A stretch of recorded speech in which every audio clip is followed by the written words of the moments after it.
आधुनिक समय में भूत प्रेत अंधविश्वास के प्रतीक के रूप में देखे जाते हैं। पर कुछ लोग ऐसे भी हैं जो भूत प्रेतों के अस्तित्व को नकार नहीं सकते। कुछ लोग जो कि पढ़े लिखे होते हैं, जिन्हें भूत प्रेत पर पूरा विश्वास होता है, वो भी इन आत्माओं के अस्तित्व को नकार जाते हैं, क्योंकि उन लोगों को पता है कि वो किसी से इस बात का जिक्र करेंगे तो सामने वाला भी यही बोलेगा, पढ़े लिखे होने के बाद भी आप ये कैसी बातें कर रहे हैं। और इस प्रश्न का उत्तर देने और लोगों के सामने अपने को गंवार समझे जाने से बचने के लिए लोग इन बातों का जिक्र करने से बचते हैं। आज मैं आपको दो घटनाओं के बारे में बताऊंगा, जिसको सुनने के बाद आपको क्या लगता है कमेंट करके जरूर बताना। खैर, मैं भी तो भूत प्रेत को नहीं मानता, पर कभी कभी कुछ ऐसी घटनाएं घट जाती है कि भूत प्रेत के अस्तित्व को नकारना भी बनावटी लगता है। बात कोई 15-16 साल पहले की है। मैं जिस जगह पर काम करता था, वहीं पास में एक फ्लैट किराए पर लिया हुआ था। इस फ्लैट में मैं अकेला रहता था, पर कभी कभी कोई मित्र संबंधी आदि भी आ जाते थे। इस फ्लैट में एक बड़ा सा हॉल था और इसी हॉल में एक बाथरूम और रसोई घर था। एक छोटे से परिवार के लिए यह फ्लैट बहुत ही अच्छा था। और सबसे खास बात इस फ्लैट में यह थी कि यह पूरी तरह से खुला खुला था। मैं आपको बता दूं कि इस फ्लैट का हॉल बहुत बड़ा था और इसके पिछले छोर पर शीशे के दरवाजे लगे थे, जिसे आप आसानी से खोल सकते हैं। पर मैं इस हॉल के पिछले भाग को बहुत ही कम खोलता था, क्योंकि कभी कभी भूलकर अगर खुला रह गया तो बंदर आदि आसानी से आ जाते थे घर में और बहुत सारा सामान इधर उधर कर देते थे। आप लोग सोच रहे होंगे कि बंदर आदि कहाँ से आ जाते होंगे, तो मैं आप लोगों को बताना भूल गया कि हमारी बिल्डिंग एकदम से एक सुनसान किनारे पर थी और इसके अगल बगल में बहुत सारे पेड़ पौधे, जंगली झाड़ियाँ आदि थी। अपने फ्लैट से नीचे झांकने पर सांप वगैरह भी आसानी से दिख जाते थे। एक दिन शाम के समय मेरे गांव का ही एक लड़का, जो कि उसी शहर में एक दूसरी कंपनी में काम करता था, मुझसे मिलने आया। मैंने उससे कहा कि आज तुम यहीं रुक जाओ और सुबह यहीं से ड्यूटी चले जाना। पर वह बोला कि मेरी ड्यूटी सुबह 7 बजे से होती है, इसलिए मुझे 5 बजे जगना पड़ता है और आप तो 7-8 बजे तक सो जाते हैं, तो कहीं मैं भी सोया रह गया तो मेरी ड्यूटी नहीं हो पाएगी। इस पर मैंने कहा कि कोई बात नहीं, एक काम करते हैं, 4 बजे सुबह का अलार्म लगा देते हैं और तू जल्दी से जग कर अपने लिए टिफिन भी बना लेना। पर हाँ, एक काम करना, मुझे मत जगाना। इसके बाद वह रहने को राजी हो गया। रात को खा पी कर लगभग 11:30 बजे तक हम सो गए। हम दोनों हॉल में ही सोए थे। मैं एक खाट पर सोया था और वह लड़का लगभग मेरे से 2 मीटर की दूरी पर चटाई बिछाकर नीचे ही सो गया था। एक बात और, रात को सोते समय भी मैं हॉल में 0 वोल्ट का बल्ब जलाकर रखता था।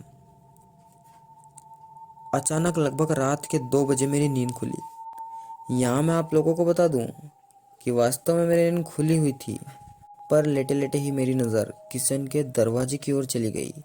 मैं क्या देखता हूँ कि एक व्यक्ति किचन का दरवाज़ा खोलकर अंदर गया और मैं कुछ बोलूँ उससे पहले ही फिर से किचन का दरवाज़ा धीरे धीरे बंद हो गया।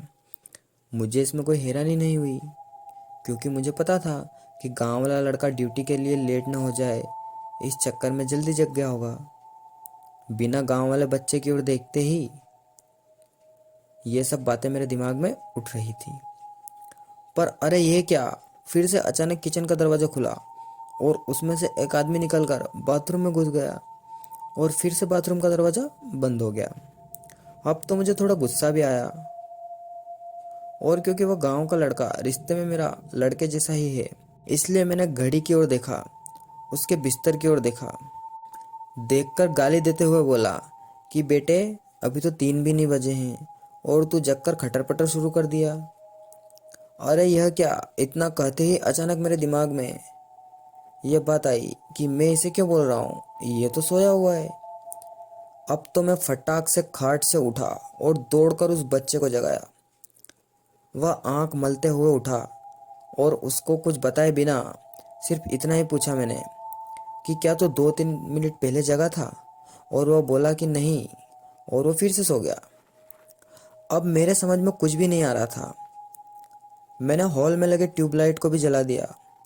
अब पूरे हॉल में प्रकाश हो गया था और मेरी नज़रें अब कभी बाथरूम के दरवाजे पर तो कभी किचन के दरवाजे पर थी। किचन और बाथरूम के दरवाजे अब पूरी तरह से बंद हो गए थे। अब मैं हिम्मत करके उठा और धीरे से जाकर बाथरूम का दरवाज़ा खोला। बाथरूम छोटा था और उसमें कोई नहीं दिखा। इसके बाद मैं किचन का दरवाज़ा खोला और उसमें भी लगे बल्ब को जला दिया, पर वहाँ भी कोई नहीं था। अब मैं क्या करूँ? नींद भी एकदम से उड़ चुकी थी। इस घटना का जिक्र मैंने किसी से नहीं किया। मुझे लगा यह मेरा वहम था, और अगर किसी को बताऊंगा तो कोई भी मेरे रूम में शायद आने से भी डरने लगे। इस घटना के बीते लगभग 1 महीने हो गए थे और रात को फिर कभी मुझे ऐसा अनुभव नहीं हुआ। एक दिन मेरे गांव के 2 लोग हमारे पास आए। उनमें से एक को विदेश जाना था और दूसरा उनको छोड़ने आया था। वे लोग रात को मेरे यहाँ ही रुक गए थे और उस रात मैं अपने एक रिश्तेदार से मिलने चला गया था और रात को वापस आ नहीं पाया। सुबह सुबह जब मैं अपने रूम में पहुंचा तो वो दोनों लोग तैयार होकर बैठे थे और मेरा ही इंतजार कर रहे थे। ऐसा लग रहा था कि वो बहुत ही डरे हुए और उदास हों। मेरे आते ही वे लोग बोल पड़े कि अब हम लोग जा रहे हैं। मैंने उन लोगों से पूछा कि फ़्लाइट तो कल है, तो आज की रात आप लोग कहाँ ठहरेंगे? उनमें से एक बोला कि रोड पर सो लेंगे, पर इस कमरे में नहीं। अरे, अब अचानक से मुझे 1 महीने पहले की घटित घटना याद आ गई। मैंने सोचा, तो क्या इन लोगों ने भी इस फ्लैट में किसी अजनबी आत्मा को देखा? मैंने उन लोगों से पूछा कि आखिर बात क्या हुई, तो उनमें से एक ने कहा कि रात को कोई व्यक्ति आकर मुझे जगाया और बोला कि कंपनी में चलते हैं, मेरा पर्स वहीं पर छूट गया है। फिर मैं थोड़ा डर गया और इसको भी जगा दिया। इसने भी उस व्यक्ति को देखा। वह देखने में एकदम सीधा साधा लग रहा था और शालीन भी। हम लोग एकदम डर गए थे। हम लोग एकदम डर गए थे क्योंकि हमें वह व्यक्ति इसके बाद किचन में जाता हुआ दिखाई दिया था और उसके बाद फिर कभी किचन से बाहर ही नहीं निकला, और हम लोगों का डर के मारे बुरा हाल था। हम लोग रात भर बैठ के हनुमान का नाम जप रहे थे और उस किचन के दरवाजे की ओर टकटकी लगाकर देखते रहे, पर सुबह हो गई है और वह आदमी अभी तक किचन से बाहर नहीं निकला है। अब तो मैं भी थोड़ा डर गया और उन दोनों को साथ लेकर तेजी से किचन का दरवाजा खोला, पर किचन में तो कोई भी नहीं था। पर हाँ, किचन में गौर से छानबीन करने के बाद हमने पाया कि कुछ गड़बड़ है। जी हाँ, दरअसल फ्रिज खोलने के बाद हमने देखा कि फ्रिज में लगभग जो 1 किलो टमाटर रखे हुए थे वो गायब थे, और टमाटर के कुछ बीज और रस वहीं नीचे गिरे हुए थे। और इसके साथ ही किचन में एक अजीब सी गंध फैली हुई थी। खैर, पता नहीं यह हम लोगों को वहम था या वास्तव में कोई आत्मा हमारे रूम में आई थी। मैंने इससे छुटकारा पाने के लिए उस फ्लैट को ही चेंज कर दिया और दूसरी बिल्डिंग में जाकर रहने लगा। तो दोस्तों, आपको यह कहानी कैसी लगी कमेंट कर ज़रूर बताएं। साथ ही वीडियो को लाइक और चैनल को सब्सक्राइब ज़रूर कर दें, और ऐसी ही सच्ची घटनाओं को सुनने के लिए आप हमारे चैनल टीडी के दिल दहला देने वाली कहानियाँ को सब्सक्राइब ज़रूर कर लें। साथ ही बेल आइकन को भी प्रेस कर लें ताकि आपको आगे आने वाली वीडियो की नोटिफिकेशन मिलती रहे।